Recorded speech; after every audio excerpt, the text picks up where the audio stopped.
How to add frames to photos in PickU. Want to give your photo a boldest, creative touch? Let's add frames to your photo using PickU in just a few taps.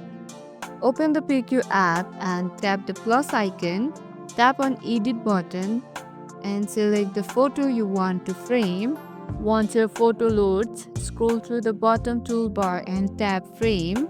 Don't see it. It might be under Decoration or part of Templates depending on your app version. Browse through the frame.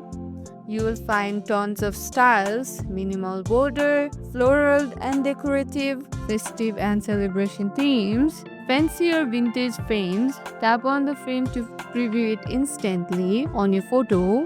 You can customize the frame, adjust the size, add filters or stickers to match the frame's vibe. Make it fun or elegant. Your photo, your rules. Once you're happy with the look, tap Save. And just like that, your photo now has a beautiful new frame. That's how easy it is to add frame in PickU. Fast, stylish and totally free. If this helped, give it a like and don't forget to subscribe for more quick editing tutorials. See you in the next one.